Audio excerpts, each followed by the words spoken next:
So thought, as we all know, is what we have. That is our mundane mind. So each and every living being, we have this thought process. We are able, through our form and mind, to arise thoughts.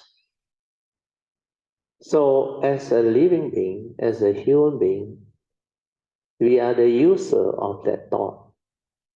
So thought, if you don't understand, then you will get into trouble. Where the user of thought that doesn't understand thought will be afflicted. So when it comes to Dhamma, we have to see it clearly that this physical body and the consciousness trapped inside, which can trigger off the thinking or the mundane thinking, which is the mundane mind, which is thought, is a tool for us to use to live life, to experience life, and to do whatever we want to do while existing in this existential world. So knowing that, what must we do? As a user, if we don't have wisdom, Dhamma understanding, we will be deluded. Through delusion, ignorance will set in. Then wrong view will set in. Then the user of thought, which is deluded, full of ignorance, will not know how to use thought. When you don't have the Dhamma understanding, then thought easily become wrong thought because you fail to understand the limitation of thought, the purpose of thought. Thought is egoic when you don't have wisdom, when you are deluded, when there is self-delusion. So thought, just like money, is neither good or evil, like I explained. It depends on the user. So each and every one of us, we hold the key to our own life destiny. If we don't know how to use thought, we get into trouble. Then all the time, the thought that you arise are wrong thought, that condition negativity of karma. If you do that, you become heedless. Then what happened to your karmic nature? Your karmic nature will fall. There is no way you can take care of karma. There is no way you can improve your karmic inheritance or nature. So this understanding will trigger off the intent to change our life. You can only change your life through cultivating the Buddha Dharma, developing the understanding, the awakening, so that you have the wisdom. And this wisdom is what we call yoniso manasikara, that will manifest at the moment of sense experience. So you have to insight into phenomena, awaken to it, realize the truth, then only you have the capability. Then only the user of thought has the understanding to use thought appropriately. That's why in the teaching you will come to see many places. The Buddha said, you have to arise the right effort to abandon the wrong thought, the unwholesome thought. Then right effort to cultivate the right thought, appropriate right thought, which are still not in you. So all this indicate the need or the necessity of having wisdom, the Dhamma understanding to deal with life. That's why if you understand this, then it's very easy. Our thought is like money. So what must we do? We use it for the good of the many. We use it appropriately to bring about harmony, love, compassion. We arise generosity, generous thought, kind thought, gentle, pleasant, and good thought. So looking at that aspect, we have to actually develop some form of understanding. Let's take, for example, if that thought is our tool, let's say it's a knife. When you use the knife as a tool, you know that it is deluded and foolish to use the knife to cut yourself, harm yourself, hurt yourself, and hit out at others, isn't it? Because without this analogy, you cannot see. So if that knife is a tool for you to use, like your thought, you have to use it appropriately. But the knife, the purpose is what? For you to cut things, shape things, cut vegetable, cut fruits, eh? Then do whatever you need to use to do, carve things or whatever, or cut open some plastic things that you need to cut, or you use a scissors. So these are the tools you have to use appropriately. But if you use it wrongly, means as a knife you can see clearly that if I use it wrongly to harm myself, hurt myself, and hit out at others, that is definitely the wrong way to use the tool, which is the knife. But if you are mindful, you can see what is happening in life. Living beings who are heedless, deluded, don't have the Dhamma.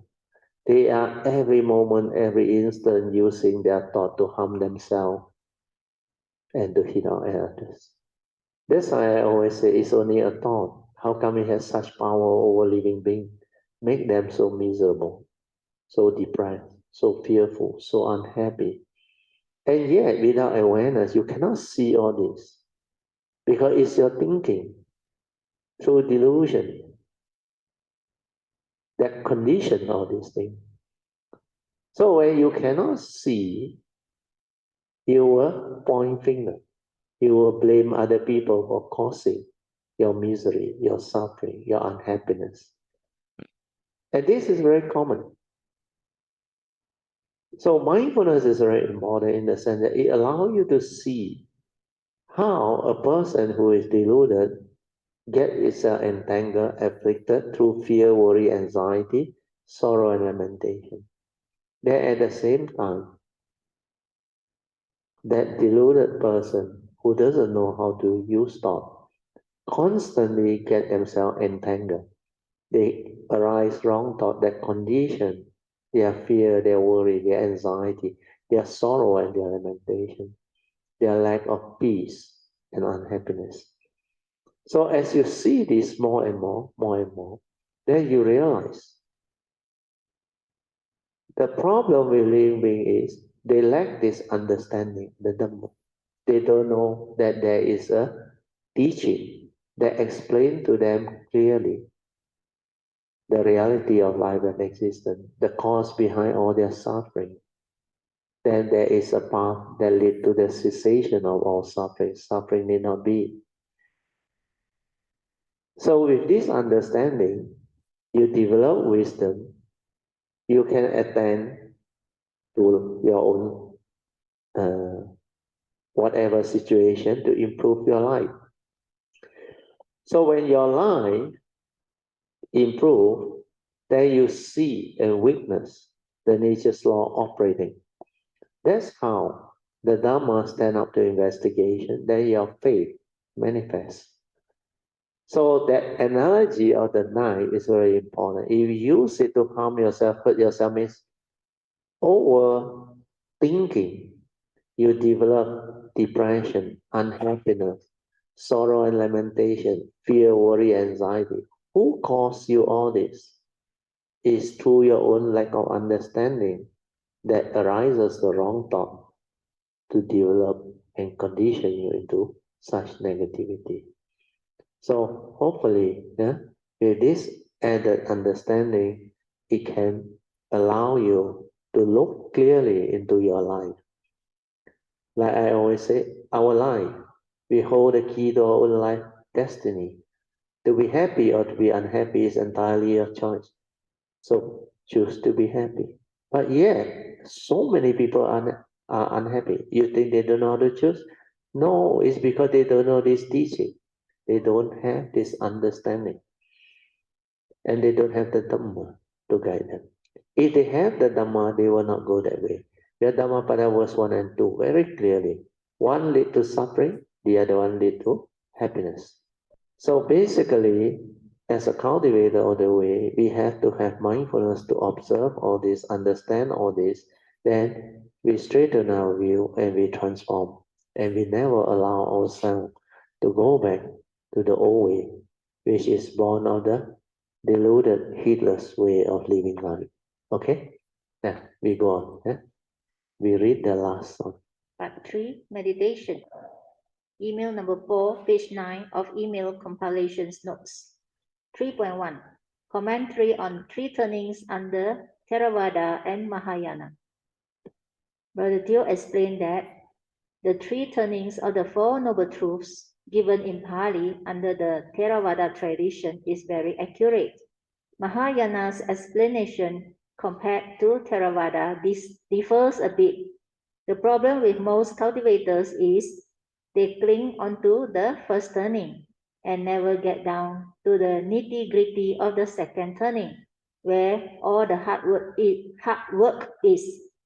For more details, please refer to email number 4, page 9 of Brother Teo's email compilation notes on Understanding the Meditation as Taught by the Buddha, dated 14 May 2007. Yes, this one is very true. Most people who don't have the understanding of what cultivation is, they will make this type of mistake.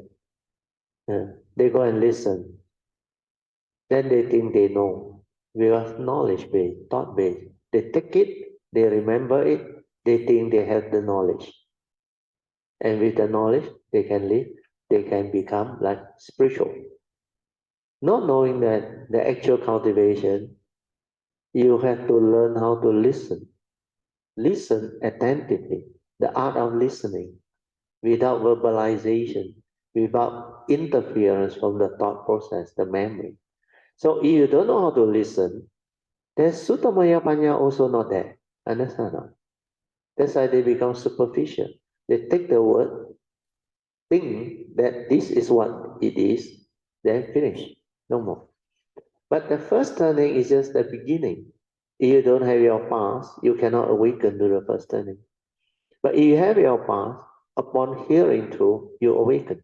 And then that one is very useful. But very few people have that. And most people need to listen. And nowadays you can read up. Then after that, you need the second turning.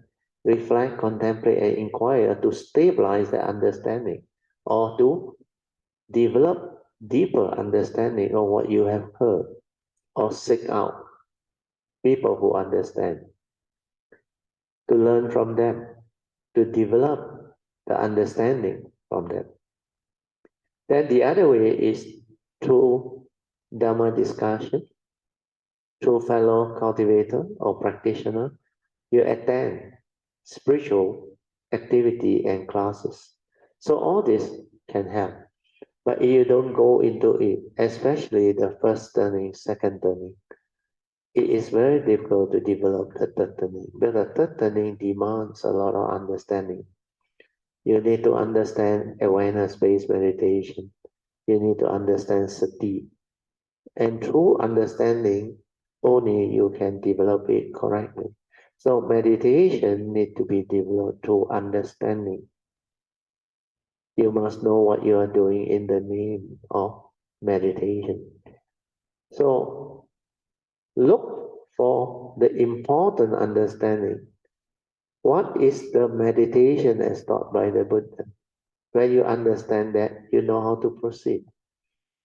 That's why what I did was, I highlight to you the important teaching, especially Dhammapada verses.